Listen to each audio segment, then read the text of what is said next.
Hello everyone. सो यहाँ हम continue कर रहे हैं अपने इंट्रोडक्शन टू माइक्रो इकोनॉमिक्स के फर्दर एमसीक्यू को। प्रीवियस पार्ट में हम लोगों ने 17 तक एमसीक्यू डिस्कस कर लिए थे। अभी हम लोग 18th एमसीक्यू से बात करेंगे। टोटल मैंने बताया 45 एमसीक्यू हैं। कंपैरेटिवली देखिए इंट्रोडक्शन के एमसीक्यू ईजी ही हैं, राइट, क्योंकि इंट्रोडक्शन टू इकोनॉमिक्स चैप्टर में कोई बहुत ज़्यादा कॉम्प्लिकेटेड टॉपिक नहीं है कि आप लोग को प्रॉब्लम आएगी। तो according to me it is easy to do. और आप लोग भी देख रहे हैं क्वेश्चन का लेवल ईजी है, इसलिए मैं थोड़ा फास्ट करके आपको सारे क्वेश्चंस कवर करवा रही हूँ। बहुत ज़्यादा मैं रुक नहीं रही हूँ क्वेश्चंस पे। नेक्स्ट 18 क्वेश्चन है अपॉर्चुनिटी कॉस्ट रेफर्स टू। सीधा डायरेक्ट आपको लोगों को मीनिंग बताया हुआ। अपॉर्चुनिटी कॉस्ट का मतलब क्या होता है? Next best alternative for gone, right.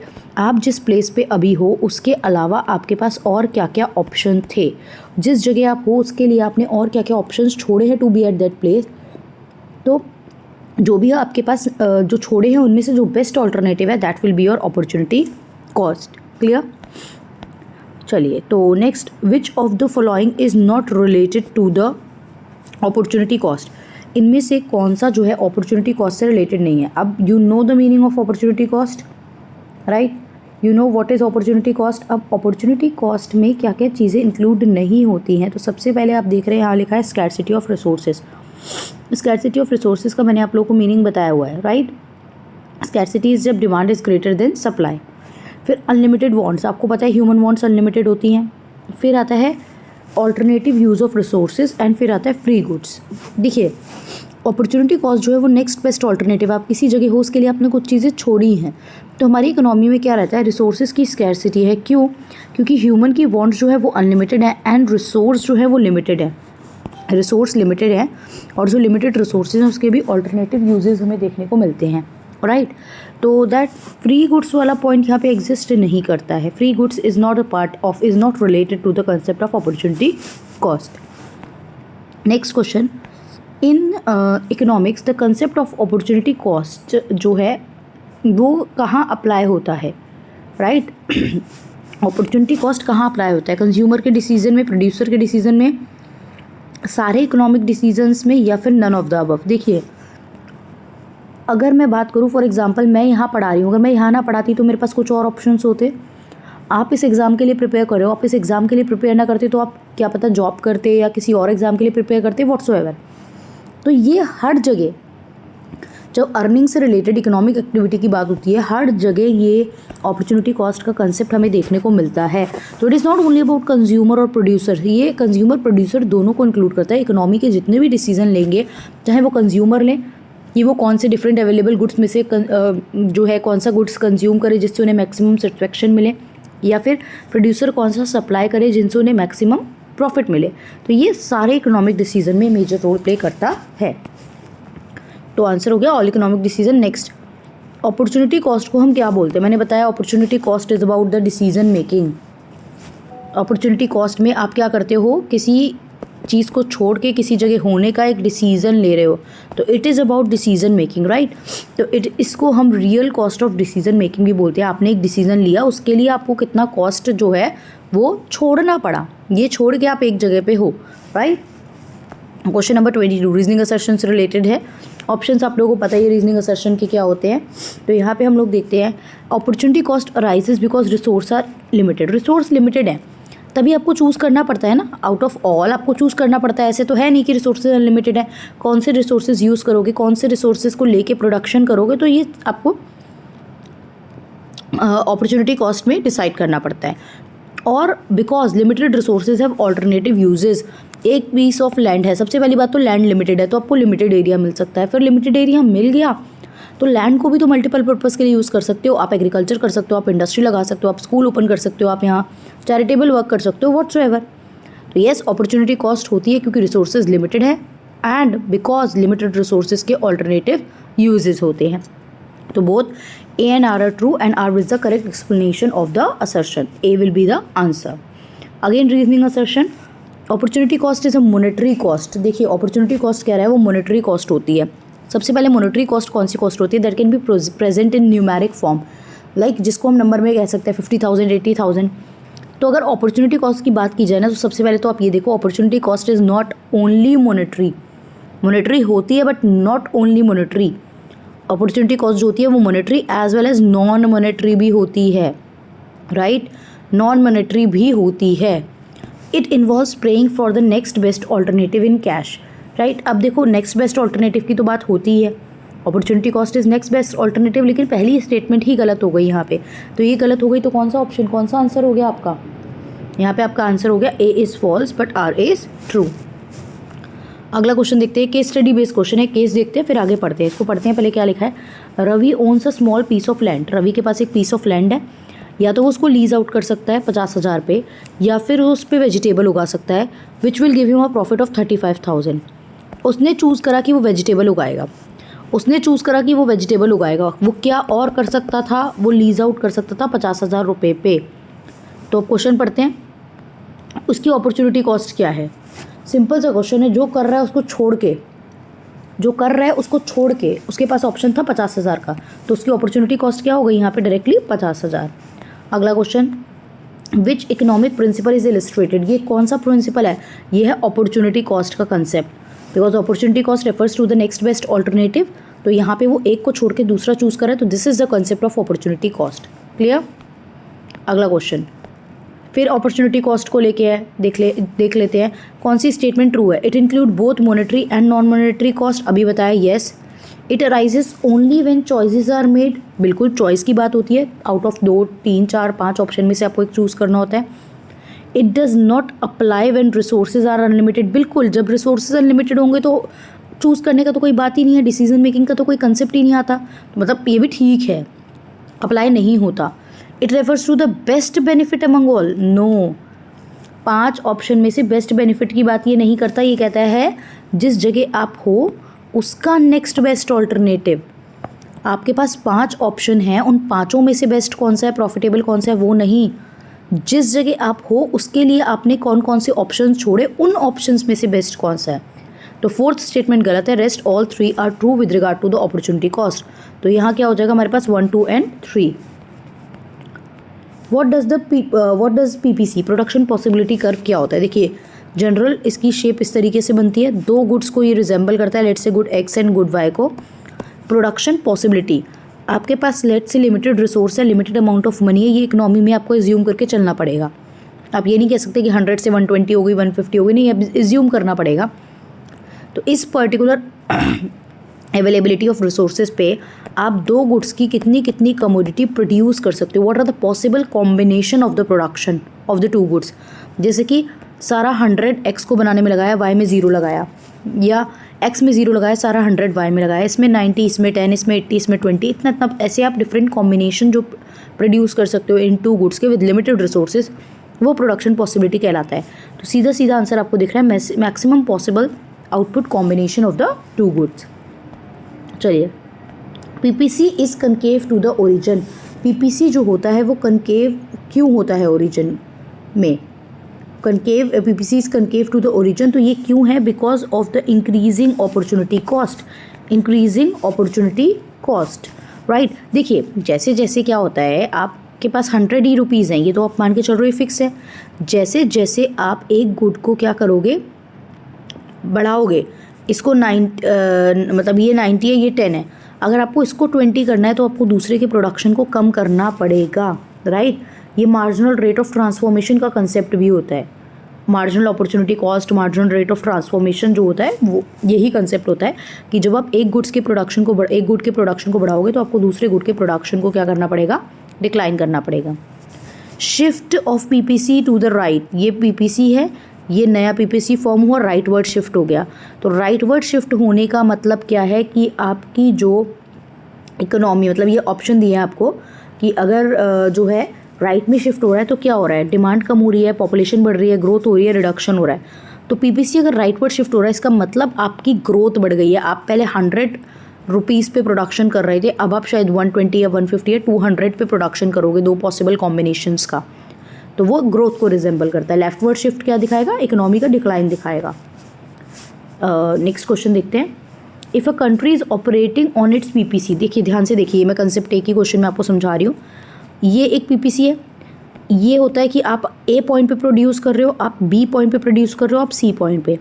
तो अगर कोई कंट्री प्रोड्यूस कर रही है ऑन पीपीसी, मतलब पीपीसी पे ही लाई कर रहा है, जैसे कि पॉइंट बी, इसका मतलब है वो अपने अवेलेबल रिसोर्सेज ये पीपीसी मान लो उसने 100 रुपीज़ के रिसोर्सेज थे उसके पास, उस पर क्या क्या कॉम्बिनेशन है उस पर बनाया है। तो इसका मतलब है वो फुल्लर यूटिलाइजेशन कर रही है अपने रिसोर्सेज का, सारे रिसोर्स यहाँ पे फुल्ली यूटिलाइज हो रहे हैं। अगर वो यहाँ पे प्रोडक्शन कर रही है, it means under utilisation of resources, वो पूरे के पूरे 100 रुपीज़ को 100 रिसोर्सेज को यूज़ ही नहीं कर पा रही है। और पॉइंट सी जो बियॉन्ड पीपीसी है वो क्या रिजेंबल करता है, बियॉन्ड पीपीसी है वो क्या रिजेंबल करता है कि आपके लिए ये आउटपुट अनअटेनेबल है, आपके पास उतने रिसोर्स ही नहीं है कि आप ये पॉइंट प्रोड्यूस कर पाओगे। आपके पास 100 ही रुपीज़ हैं, 100 पे ये कॉम्बिनेशन है। अब इससे आगे जो भी आप प्रोडक्शन करोगे वो 110, 120, 150 पे होगा, वो हमारे पास रिसोर्सेज ही नहीं है, इसलिए आप इस कॉम्बिनेशन को आप प्रोड्यूस ही नहीं कर पाओगे। तो if a country is operating on its PPC it means fuller utilisation of resources, right. क्या वो वेस्ट कर रही है रिसोर्सेज को? नहीं। आइडियल रिसोर्स की बात नहीं होती है, इन्फ्लेशन की बात नहीं होती, इट इज़ प्रोड्यूसिंग एफिशिएंटली, मतलब वो प्रॉपर अच्छे से प्रोडक्शन कर रहे हैं without any wastage of the resources, सारे रिसोर्सेज को बेटर तरीके से यूज़ करके। विच of the following is not the feature of PPC, PPC का इनमें से कौन सा फीचर जो है वो नहीं है, राइट।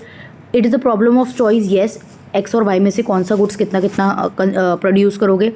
स्कैरसिटी ऑफ रिसोर्सेज की बात करता है, बिल्कुल स्कैरसिटी की बात करता है, बिकॉज रिसोर्सेज लिमिटेड है, तभी मुझे एक को बढ़ाना है तो दूसरे को कम करना पड़ेगा। अगर रिसोर्सेज लिमिटेड ना होते तो आप कितना भी प्रोड्यूस करते रहो। It assumes resources are fully employed, yes, ये बिल्कुल मान के चलता है। अगर आपके पास 100 रुपीज़ हैं तो 100 के 100 हम लोग प्रोडक्शन में यूज़ कर रहे हैं। It shows combination of 3 goods, ये गलत हो गया। It shows possible combination of the 2 goods, ये पीपीसी की डेफिनेशन में ही है।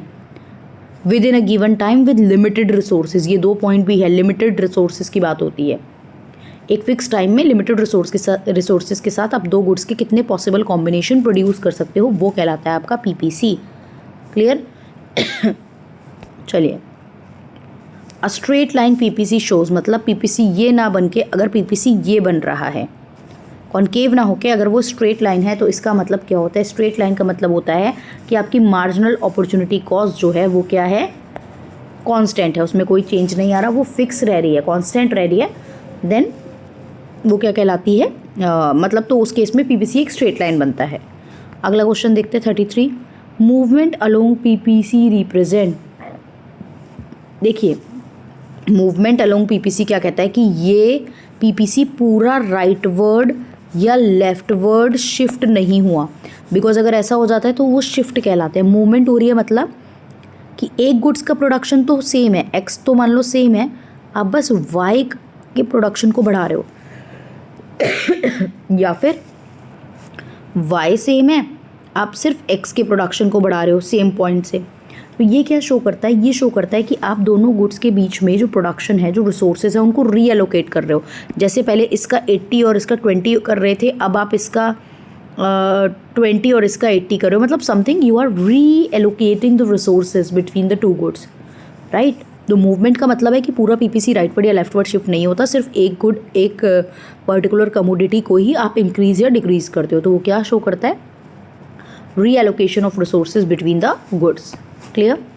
मैं डायरेक्ट आंसर ही बता के एक्सप्लेन कर रही हूँ, मैं इतना ज़्यादा ऑप्शन रीड करने में टाइम नहीं दे रही हूँ, और because it is not the live class, तो बीच में पॉज करने का भी फ़ायदा नहीं है। अगर आपको लगता है आप वीडियो को रोकिए, आपके पास ऑप्शन है, 2, 4, 5, 10 मिनट लीजिए क्वेश्चन पढ़ने में, समझने में, आंसर देने में, that is up to you. The opportunity cost of moving from one point to another on PPC, right. आप पीपीसी पे एक पॉइंट से दूसरे पॉइंट पे मूव कर रहे हो तो उसकी अपॉर्चुनिटी कॉस्ट क्या होती है? देखिए, अपॉर्चुनिटी कॉस्ट हमेशा होती है कि एक को प्रोड्यूस करने के लिए आपने दूसरे को कितना फॉरगॉन किया। लेट्स से आप इसका 90 कर रहे थे, इसका 10 कर रहे थे, और आपने इसका जब प्रोडक्शन बढ़ाया 20 तो इसका करा 80, तो आपने कितना इसको फॉरगॉन किया? 10 यूनिट्स। 10 यूनिट्स आपने यहाँ पे कम करी इसको और 10 बनाने के लिए, तो यहाँ अपॉर्चुनिटी कॉस्ट हो जाएगी 10 यूनिट्स, राइट।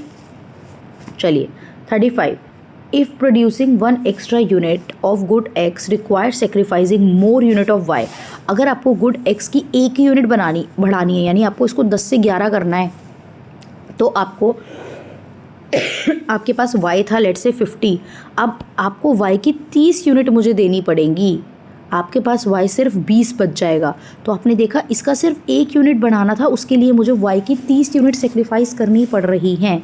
तो एक गुड को ज़्यादा बढ़ाने के लिए जब दूसरे को आपको ज़्यादा सेक्रीफाइस करना पड़ता है, उसे हम कहते हैं इंक्रीजिंग मार्जिनल अपॉर्चुनिटी कॉस्ट। वहीं इसका उल्टा, जब एक गुड को बढ़ाने के लिए दूसरे को कंपैरेटिवली आप बार बार कम सेक्रीफाइस करते हो, राइट। जैसे कि आपके पास x है, लेट्स से x है आपके पास और y है। x को आपने 20 करा, इसको आपने 80 करा। x को आपने 30 करा, अब आपको क्या करना है, इसको 10 बढ़ाना है। तो आप क्या कर रहे हो, इसको कम सेक्रीफाइस करोगे। पहले आपने 70 कर दिया, लेट से 10 यूनिट सेक्रीफाइस कर दी, बट अब आप क्या कर रहे हो, अब आप 10 यूनिट सेक्रीफाइस करना नहीं चाहते हो। अब आप क्या करोगे, इसको 40 करना है, 10 बढ़ाना है। तो आप कहोगे कि यार बस इसको क्या कर लो, इसको 65 कर लेते हैं, 10 यूनिट नहीं छोड़ेंगे। फिर इसको 50 करना है, तो आप कहोगे इसको 62 कर लेते हैं। मतलब जैसे जैसे आप किसी का प्रोडक्शन बढ़ा रहे हो तो दूसरे वाले को आप कम सेक्रीफाइस कर रहे हो, उसे कहते हैं डिक्रीजिंग एमओसी, राइट। ये क्वेश्चन का आंसर यहाँ पे इंक्रीजिंग एमओसी की बात थी, मैंने डिक्रीजिंग भी एक्सप्लेन कर दिया। मार्जिनल अपॉर्चुनिटी कॉस्ट क्या होता है? मार्जिनल मतलब मैं आपको बता चुकी हूँ, additional unit, per unit extra, एक से दूसरे पे जाने पे जितना भी एक्स्ट्रा चीज़ होती है, चाहे वो कॉस्ट चैप्टर में हो, चाहे वो रेवेन्यू में हो, चाहे वो यूटिलिटी में हो, चाहे वो अपॉर्चुनिटी कॉस्ट हो, राइट। तो मार्जिनल अपॉर्चुनिटी कॉस्ट क्या हो गया, एडिशनल यूनिट, एडिशनल लिखा हो या पर यूनिट लिखा हो, राइट, वो आंसर होता है आपका। पर additional unit of one good sacrifice to produce one more unit of the another good, तो this will be the answer. चलिए, मार्जिनल अपॉर्चुनिटी कॉस्ट को हम और क्या बोलते हैं, इसको मैंने अभी बताया था, this is also known as marginal rate of transformation, MRT। कितने के बदले कितना सेक्रीफाइस कर रहे हो उसका ratio, delta of good y upon delta of good x। y को कितना सेक्रीफाइस करा x को गेन करने के लिए, राइट।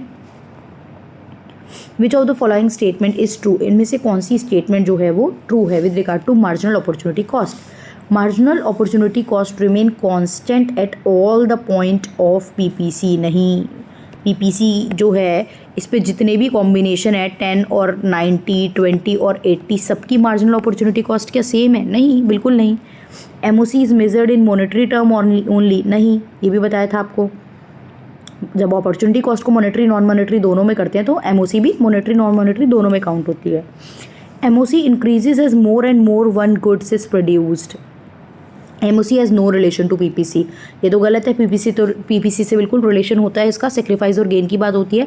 तो यहाँ पे ये स्टेटमेंट सही है कि MOC जैसे जैसे आप एक गुड का प्रोडक्शन बढ़ाते हो, आपका मार्जिनल अपॉर्चुनिटी कॉस्ट भी इंक्रीज होता रहता है। क्लियर?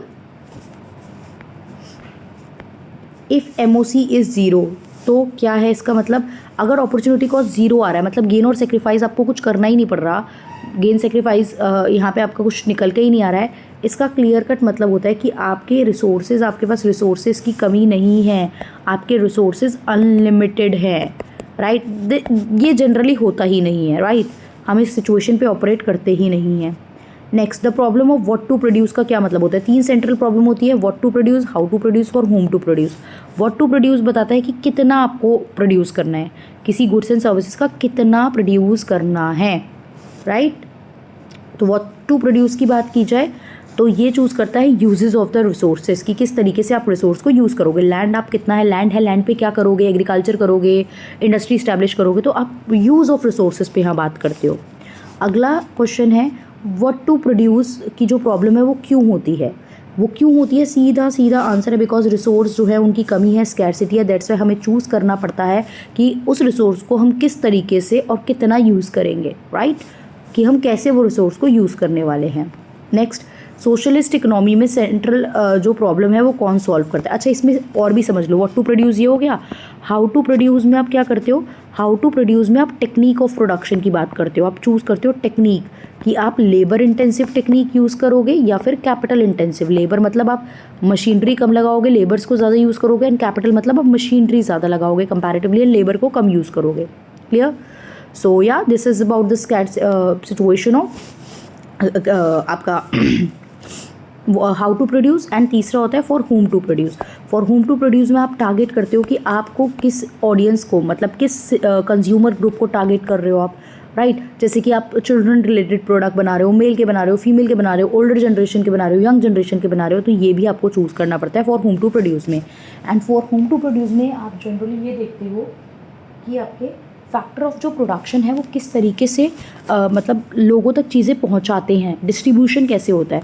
तो आपको पता है हमारे 4 फैक्टर ऑफ प्रोडक्शन होते हैं, land, labour, capital and owner, entrepreneur, right. Land, labour, capital and entrepreneur, ये 4 हमारे क्या होते हैं, फैक्टर ऑफ प्रोडक्शन होते हैं। लैंड को उनके बदले में मिलता है रिटर्न में रेंट, लेबर को मिलते हैं वेजेस, कैपिटल को मिलता है इंटरेस्ट और एंटरप्रेन्योर को मिलता है प्रॉफिट। चलिए अब अपने मेन क्वेश्चन पे आते हैं। मतलब ये मैंने मतलब what to produce, how to produce, for whom to produce, तीनों सेंट्रल प्रॉब्लम बता दी। एंड सेंट्रल प्रॉब्लम होती क्यों है, again same reason, scarcity of resources, because resources are unlimited, resources are limited, human wants are unlimited and resources have multiple और alternative uses. चलिए एक socialist economy में कौन सेंट्रल प्रॉब्लम सॉल्व करता है। देखिए सोशलिस्ट प्लानिंग में, सोशलिस्ट इकोनॉमी में सारे डिसीजन जो है वो कौन लेता है, वो गवर्नमेंट लेती है। सोशलिस्ट इकोनॉमी को मैंने बताया था हम सेंट्रली प्लान भी बोलते हैं। तो सोशलिस्ट इकोनॉमी में all decision were taken by the government. Basic economic problem जो है स्कैर्सिटी, जो आपकी स्कैर्सिटी की प्रॉब्लम है उससे होता क्या है, स्कैर्सिटी की वजह से हमें देखने को मिलती है economic problem, central problem of economy, जो कि 3 है, what to produce, how to produce and for whom to produce. And it is generally present और prevalent in all the economy. ऐसा नहीं है कि हम इंडिया की इकोनॉमी में देखते हैं और किसी इकोनॉमी में नहीं है। ये इकोनॉमिक बेसिक चीज़ है जो ऑलमोस्ट हमें हर इकोनॉमी में देखने को मिलती है। Next is about the reasoning and assertion. Central problem of an economy arise due to the scarcity of resources, बिल्कुल, because human wants are limited but resources are abundant. उल्टी बात बोल दी ना इसने, ये तो ठीक है बट देखो आप कंफ्यूज करने के लिए उल्टी बात बोल दी है। ह्यूमन वॉन्ट्स लिमिटेड है क्या, इंसान का पेट भरता है क्या कभी, एक घर आ गया, 2 चाहिए, 3 चाहिए, गाड़ी आ गई और चाहिए, तो कभी रुकता नहीं है। इंसान की वांट तो अनलिमिटेड है, इच्छाएं कभी ख़त्म ही नहीं होती है, लेकिन रिसोर्सेज लिमिटेड है, वो अबेंडेंट में, बल्क में नहीं अवेलेबल है हमारे पास। तो रीज़न अब असर्शन का सही है या नहीं वो तो छोड़ दो, रीज़न ही गलत, मतलब रीज़न की स्टेटमेंट ही गलत है। तो A is true, R is false. Clear. Next देखते हैं लास्ट क्वेश्चन हमारा आज की क्लास का, 45 क्वेश्चन, लास्ट क्वेश्चन है। For whom to produce is a problem related to distribution. बिल्कुल, मैंने अभी बताया ना, फॉर होम टू प्रोड्यूस में हम डिस्ट्रीब्यूट करते हैं कि किसको टारगेट कर रहे हो, कैसे चीज़ें पहुँचेंगी, फैक्टर ऑफ प्रोडक्शन क्या है, because it determine who get how much of the produce good, किसको कैसे कितना चीज़ें मिल रही हैं। बिल्कुल तो सही है, बोथ ही and R are true and R is the correct explanation of A. Clear. So ये 45 क्वेश्चन हमने इंट्रोडक्शन टू माइक्रो इकोनॉमिक्स की कवर करे। मैंने थोड़ा फास्ट कराने की कोशिश की है। फिर स्टिल आपको किसी टॉपिक में कन्फ्यूज़न लग रही है, it is very simple unit और chapter we can say, still कोई कन्फ्यूज़न लग रही है then please let me know, I will try to resolve that. आप मुझे व्हाट्सएप ग्रुप पे टेक्स्ट कर सकते हैं। सो या that's all, thank you everyone.